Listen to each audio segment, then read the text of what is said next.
Hello students, good morning. We are reading about articles.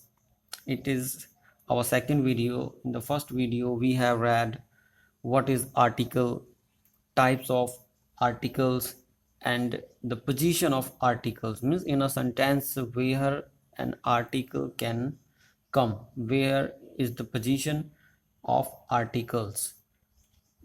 So today in this second video we will read about the uses of indefinite article. As we know that indefinite articles are those who are not definite, means who leave a person or thing in an indefinite state. A and N are known as indefinite articles. ए और N को indefinite article के नाम से जाना जाता है। इसमें ए और एन दोनों आते हैं क्योंकि ये दोनों ही क्या करते हैं, किसी व्यक्ति या पर्सन व्यक्ति या थिंग को जो है इंडेफिनिट स्टेट में छोड़ देते हैं। कोई क्लियर नहीं होता, किसी निश्चित व्यक्ति और वस्तु का इससे हमें आभास नहीं होता। तो आज हम यूज करते हैं कि कहाँ पे इनका प्रयोग किया जाता है। Use number 1, before vowel sounds we use N.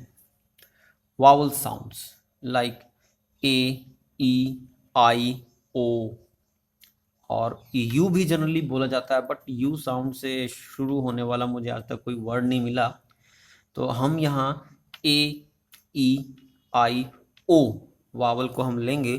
तो अगर किसी वर्ड को हम बोलते हैं और उस वर्ड की जो फर्स्ट साउंड है ए, ई, आई, ओ में से आती है, तो हम इंडेफिनिट आर्टिकल एन का प्रयोग उनसे पहले करते हैं। फॉर एग्जाम्पल यहाँ दिया हुआ है, जैसे एन आई, आई को बोलते हैं तो पहली साउंड अ की आती है। एन एलिफेंट, एलिफेंट को बोलते हैं तो पहली साउंड अ की आती है। एन ऑक्स, ओ की साउंड आती है तो उससे पहले एन का प्रयोग होगा। एन इंक पॉट, ई की आवाज आती है। तो इट मीन्स जो वर्ड हम बोल रहे हैं उससे पहले अगर खालिस्तान है तो उस वर्ड की फर्स्ट साउंड को हमने देखना है, लेटर को नहीं देखना। An ear, an owl, an orange, an hour, an heir, an honest man, an M A. अब आप यहाँ देखेंगे कि लेटर चाहे ओनेस्ट में था, आवर में था, पहला लेटर तो एच है, मगर जब इस वर्ड को बोला जाता है तो साउंड एच तो साइलेंट हो जाता है। आवर को बोलते हैं तो ओ की आवाज आती है। हियर को बोलते हैं तो है किस आवाज आती है। ऑनेस्ट को बोलते हैं तो ओ की आवाज आती है। एम ए को बोलते हैं तो पहली साउंड ए की आती है। एस, एस में भी पहली साउंड ए की आती है। एम पी में भी पहली साउंड ए की आती है। इट मीन्स जिस भी वर्ड से पहले खालिस्तान है हमने आर्टिकल का प्रयोग करना है तो उसकी फर्स्ट साउंड यदि वावल साउंड है, वावल साउंड कौन कौन सी है, ए, ई, आई, ओ, तो हम उनसे पहले इंडेफिनिट आर्टिकल एन का प्रयोग करेंगे। सेकंड पॉइंट है before consonant sounds. Before consonant sound, consonant sound कौन सी होती है, वावल साउंड को अगर हम छोड़ दें तो बाकी की सभी साउंड क्या है, कॉन्सोनेंट साउंड है। और कॉन्सोनेंट साउंड से पहले हमेशा ए का प्रयोग किया जाता है। इंडेफिनिट आर्टिकल ए का प्रयोग करते हैं। हम यहाँ पर भी लेटर नहीं देखेंगे, वर्ड का साउंड को देखेंगे। जैसे a man, a book, a pen, a BA, a yard, a year और वन आई डोंकी। अब आप यहाँ देखोगे कि वन में पहला लेटर तो ओ है, बट जब इसको बोला जा रहा है तो साउंड क्या आती है, वो एक कॉन्सोनेंट साउंड है, वन। तो वन, वो से पहले वन, वन साउंड से पहले हम ए का प्रयोग करेंगे। वन वे टिकट, तो यहाँ पे भी वन से पहले ए का प्रयोग होगा। अ यूजफुल, अब यहाँ पे आप देखेंगे कि लेटर तो यू है, बट जब इसको प्रोनाउंस किया जाता है तो पहली साउंड ये क्या देता है, य। अ यूजफुल, य एक कॉन्सोनेंट साउंड है, हमने साउंड को देखना है, लेटर को नहीं। A useful book, a European, same case यहीं पर है। A unique, a university. तो ये था कि कहाँ पे हम एन का प्रयोग करेंगे और कहाँ पे ए का प्रयोग करेंगे। इसके अलावा भी अभी यूजेस हैं, वो हम देखते हैं। Move on to the next slide. जैसे पॉइंट है in numeral sense meaning one, means A और एन आर्टिकल का प्रयोग जहाँ पे एक की अभावना, एक का भाव होता हो, मीन्स नंबर एक का भाव होता हो, तो हम इंडेफिनिट आर्टिकल ए या एन का प्रयोग करते हैं। For example, Mukesh has a dog. यहाँ पे उस मुकेश के पास एक कुत्ता है, वन, वन की सेंस आती है ना। और डॉग, डॉग को देखकर पहली साउंड ड है, तो कॉन्सोनेंट साउंड है, हम ए का प्रयोग करेंगे। Means in numeral sense meaning one, means जहाँ पे एक का भाव होता हो हम ए या एन किसी का भी प्रयोग करते हैं। उसके लिए जो हमने अभी पिछली स्लाइड में किया था, प्रीवियस स्लाइड में, साउंड को देखेंगे। A farmer had 3 sons.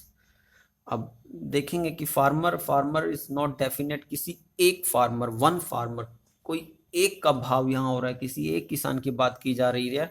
A farmer had three sons, एक किसान के 3 बेटे थे। 7 days मेक ए वीक, 7 दिनों से एक सप्ताह बनता है। 7 days मीन्स 7 दिनों से मिलकर एक सप्ताह, मीन्स यहाँ पे भी वन का भाव होता है। जहां पर हमें सेंस मिलती हो वन की, ए या एन का हम प्रयोग करते हैं। उसके लिए वर्ड की पहली साउंड को देखते हैं कि ए लगेगा या एन लगेगा। तो अभी हम क्या कर रहे हैं, uses of indefinite article, means कहाँ पे हम इंडेफिनिट आर्टिकल ए या एन का प्रयोग करेंगे।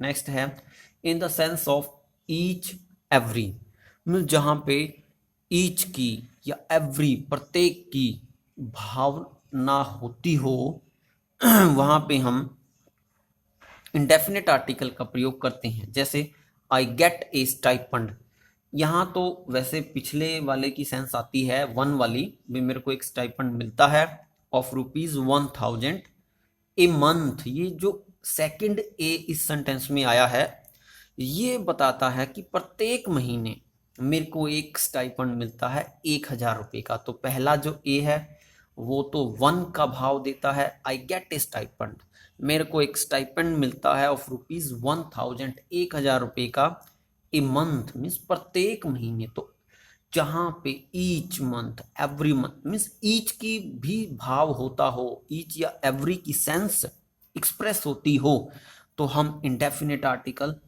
ए या एन का प्रयोग करते हैं। उसके लिए हम साउंड को देखते हैं। राइस कोस्ट 40 रुपीज ए किलो, ये बड़े इंपॉर्टेंट हैं। हाँ, राइस कोस्ट 40 रुपीज ए किलो मीन्स चावल की कीमत 40 रुपए 1 किलो, पर किलो, प्रत्येक मीन्स प्रत्येक किलो पर, जो अगर हम प्रत्येक किलो कोई भी 1 किलो या प्रत्येक किलो हम लेना चाहते हैं तो उस चावल की कीमत क्या है, 40 रुपये। यहाँ एक बात ध्यान रखने की है, थोड़ा सा माइनर सा डिफरेंस है। यहाँ दा का प्रयोग भी किया जाता है ऐसे सेंटेंसेस में, और ए या एन का प्रयोग भी किया जाता है। तो दा का प्रयोग भी किया जाएगा, तब हम दा के यूज में करेंगे। मगर इसमें ए या एन का प्रयोग क्यों हुआ, क्योंकि यहाँ ये बताने के लिए हुआ है कि 40 रुपये प्रति किलो। तो यहाँ ईच या एवरी की सेंस आ रही है। अगर कोई यूनिट की बात की जाती, इकाई की बात की जाती, तब हम क्या लगाते इसके साथ, दा। जैसे एक एग्जांपल हो सकता था, जो मैंने शायद यहाँ नहीं लिखा, अगर मैं चाहता तो लिख सकता था, rice cost, rices are sold by the kilo, rices are sold by the kilo में जहां इकाई की बात हो तब तो दा लगाते हैं, जहां ईच या एवरी की बात मीन्स 40 रुपए प्रति kilo, means each kilo means हर 1 किलो अगर राइस हमने लेना है तो उसकी कीमत 40 रुपए है। तो ऐसी सिचुएशन में किलो से पहले ए लगता है। तो एक ऐसा एग्जाम्पल वहाँ मैं दिखाई देता हूँ, शायद दा के प्रयोग में भी कहीं ना कहीं है। 1 मिनट, एक बार मुझे सर्च करने दो। नहीं, सॉरी, कोई बात नहीं, जब हम लेंगे नेक्स्ट टाइम तब इसको देखेंगे कि मीन्स ऐसे सिचुएशन में दा का प्रयोग भी आता है। लगता है अभी तक वो स्लाइड मैंने नहीं बनाई है उसको लेकर, बट मैं आपको एडवांस में बता रहा हूँ कि राइस कोस्ट 40 रुपीज़ 1 किलो। ये तो था कि 1 किलो की कीमत 40 रुपये है, या इसको अगर इस तरीके से पूछा जाता, rice is sold by the kilo, means जहां किलो यूनिट के तौर पे प्रयोग किया जाएगा तब द, यदि ईच या एवरी की सेंस देगा तो ए का प्रयोग करना है। तो वो भी आपको जरूर मैं बताऊंगा, आएगा वो भी जब हम दा का यूज करेंगे। नेक्स्ट है Sudhir Babu comes to my house once a week, means सप्ताह में एक बार सुधीर बाबू मेरे घर पर आते हैं। तो Sudhir Babu comes to my house once a week means each week, प्रत्येक सप्ताह में एक बार। तो यहाँ पे ईच और एवरी की सेंस होती है, तो वहाँ हम इंडेफिनिट आर्टिकल ए या एन का प्रयोग करते हैं। नेक्स्ट है to generalise the proper noun, means यदि प्रॉपर नाउन को विशेष करना हो, और प्रॉपर नाउन में यहाँ पे भी डिफरेंस होता है, इसको भी नोटिस करना है। यदि एक पर्सन की ओवरऑल तुलना की जाती है किसी से, तब तो हम उस प्रॉपर नाउन से पहले दा का प्रयोग करते हैं। अदरवाइज सिर्फ जनरलाइज करना हो तो ए का प्रयोग किया जाता है। थोड़ा माइनर सा डिफरेंस है, नोटिस करना यहाँ पे भी। ही इज ए न्यूटन, कि वह एक न्यूटन है, उसको जनरलाइज कर दिया कि वो न्यूटन है। यहाँ वो कहते हैं ना, सिमिलैरिटी नहीं शो की, he is the Newton of 10th class, he is a Newton of 12th class. अगर ऐसे होता तब तो न्यूटन से पहले हम दा लगाते, मगर सिर्फ एक जनरलाइज किया, he is a Newton. Kalidas is a Shakespeare, अगर इसी को ऐसे बोला जाए Kalidas is dash Shakespeare of India, तब आप यहां क्या लगाओगे, दा। मगर यहां हम सिर्फ ए का प्रयोग करेंगे, कालिदास इज ए शेक्सपियर। तो डिफरेंस समझने की, डिफरेंस को नोटिस करो। अगर इसी को ऐसे पूछा जाता कि Kalidas is dash Shakespeare of India, means Bharat का शेक्सपियर कालिदास है, तो यहाँ पे शेक्सपियर से पहले फिर दा लगाते। मगर यहाँ हम सिर्फ जनरलाइज कर रहे हैं, उस पर्सन को एक विशेष कर रहे हैं। Kalidas is a Shakespeare, Kalidas एक शेक्सपियर है। यू आर अ तेंदुलकर, आप एक तेंदुलकर हो। नेक्स्ट है if most is used in the sense of very, यदि मोस्ट का प्रयोग वेरी की सेंस में किया जाए। If most is used in the sense of very, for example he is dash most handsome boy. वैसे तो जनरली मोस्ट एक सुपरलेटिव डिग्री है, इससे पहले दा का प्रयोग किया जाता है। मगर यदि सेंटेंस में मोस्ट का प्रयोग वेरी की जगह किया जाता है, यानी कि वो मोस्ट वर्ड जो है वेरी का भाव देता है, तो उस मोस्ट से पहले हम ए का प्रयोग करते हैं। He is a most handsome boy, that was a most interesting novel. Next, before a singular noun, singular noun से पहले to represent a class, means कोई ऐसा सिंगुलर नाउन जो अपनी पूरी क्लास को बोध करवाता हो, तो हम ए या एन कोई भी साउंड देकर इंडेफिनेट आर्टिकल का प्रयोग करते हैं। क्योंकि अब हम जो कर रहे हैं वो क्या कर रहे हैं, use of indefinite article, means कहाँ पे हम इंडेफिनेट आर्टिकल का प्रयोग करते हैं बिफोर ए सिंगुलर नाउन। यदि कोई एक सिंगुलर नाउन अपनी पूरी जाति का बोध कराता हो, जैसे ए cow is a domestic animal, यहाँ पे काउ जो है, काउ कोई एक काउ नहीं है, अपनी पूरी गायों की जाति का बोध करवा रही है कि काउ क्या है, एक डोमेस्टिक एनिमल है। A cow is a domestic animal. Next, an ox is a very useful animal, means ox जो बैल है, एक बैल है, वो बड़ा ही लाभदायक, मीन्स कोई एक बैल की बात नहीं की जा रही, वो बैल अपने पूरे बैलों की जाति का बोध करवा रहा है कि वो सबके सब क्या है, बैल क्या होते हैं, लाभदायक। A child cries when he is hungry, यहाँ पे किसी एक चाइल्ड की बात नहीं की जा रही, ये एक चाइल्ड जो है अपनी पूरे सभी बच्चों को रिप्रेजेंट कर रहा है, उन्हीं सभी बच्चों का बोध करवाता है कि बच्चा जब रोता है तब उसको भूख लगती है, means when he is hungry, जब वह भूखा होता है। तो मीन्स जब एक सिंगुलर नाउन अपनी क्लास का बोध करवाए, अपने पूरे वर्ग जाति का बोध करवाए, तो सिंगुलर नाउन से पहले ए या एन इंडेफिनिट आर्टिकल का प्रयोग किया जाता है। बिफोर यूनिट्स और काउंटिंग एक्सप्रेशन वर्ड्स, मीन्स यदि कोई यूनिट और काउंटिंग एक्सप्रेशन वर्ड हो, जैसे I have a dozen eggs, मेरे पास 1 दर्जन अंडे हैं।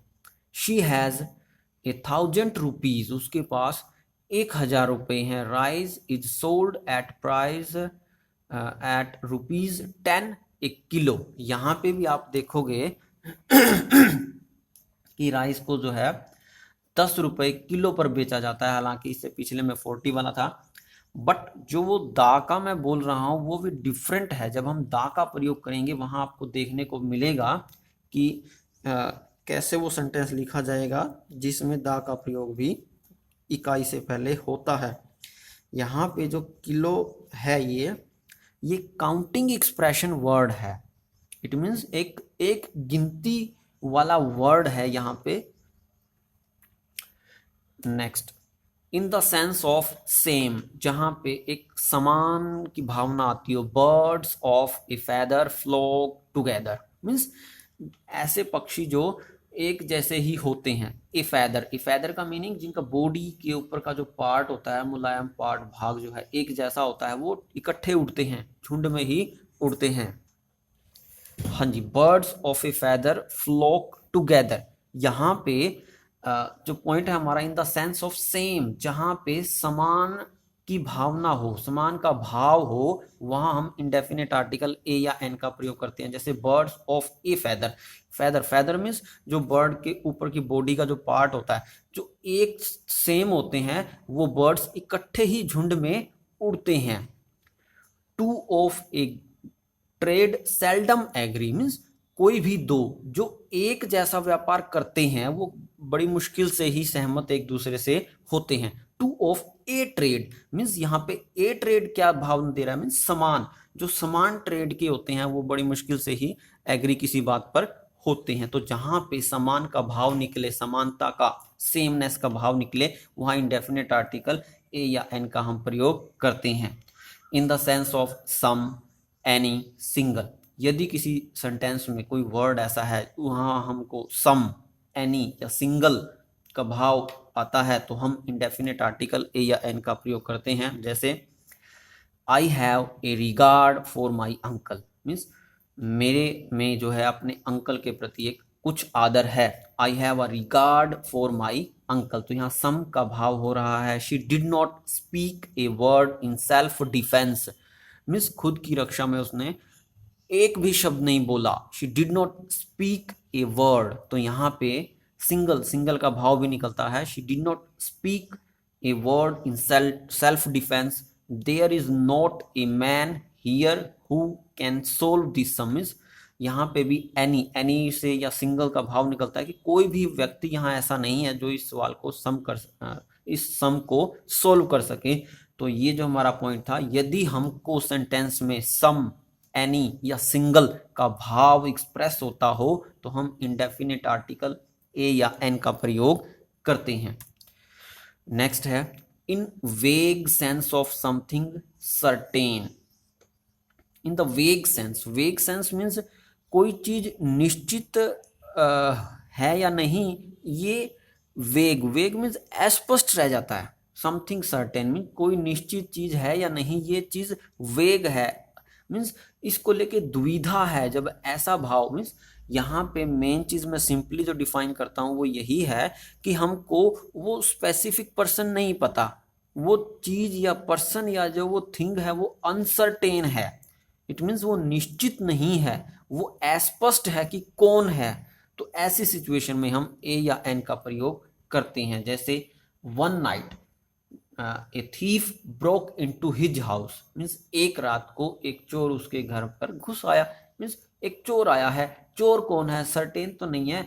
मीन्स वो समथिंग सर्टेन वाली जो सिचुएशन नहीं होती वो अस्पष्ट है, मीन्स कोई निश्चित चोर नहीं है। तो हमने ए या एन का प्रयोग करना है। An old man had 4 daughters, means यहाँ किसी ओल्ड मैन की बात की जा रही है जिसकी 4 बेटियां थी। वो ओल्ड मैन, एक ओल्ड मैन था, कोई सर्टेन तो नहीं है ना। समथिंग सर्टेन जो है वो वेग सेंस में है। वेग सेंस मीन्स अस्पष्ट है, मीन्स कौन था वो। In old days there was a king in India, means कौन सा किंग, किंग तो बहुत थे, कोई सर्टेन किंग तो नहीं। बात उसको अस्पष्ट कर दिया, उसको वेग छोड़ दिया, अनक्लियर करके छोड़ दिया कि भारत में पुराने दिनों में एक राजा था जिसकी कोई बात करनी थी, अभी वो करेगा। In old days there was a king in India, means कोई भी निश्चित चीज को जब हम अस्पष्ट करके, अनक्लियर करके छोड़ दें कि पता ही ना हो वो कौन है, वो स्पष्ट ना हो, तो हम इंडेफिनिट आर्टिकल ए या एन का प्रयोग करते हैं। When an abstract noun is used, जब एक एब्स्ट्रैक्ट नाउन का, एब्स्ट्रैक्ट नाउन क्या होते हैं, जो भाववाचक संख्या जैसे गुड, क्वालिटी के तौर पे प्रयोग किया जाए, इन the sense of a kind of quality, एक क्वालिटी के तौर पे जब एब्स्ट्रैक्ट नाउन का प्रयोग किया जाता है तो एब्स्ट्रैक्ट नाउन से पहले भी हम इनडेफिनिट आर्टिकल का प्रयोग करते हैं। जैसे Manali has received dash good education, की मनाली जो है एक अच्छी एजुकेशन प्राप्त कर चुकी है।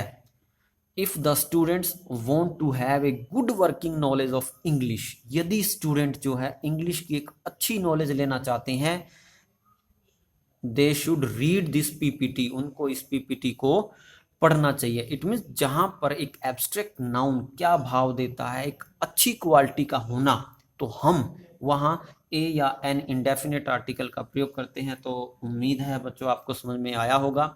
आज जो हमने किया वो था uses of indefinite article a और एन, और अपनी नेक्स्ट वीडियो में हम करेंगे डेफिनिट आर्टिकल द का प्रयोग। Thank you, good bye.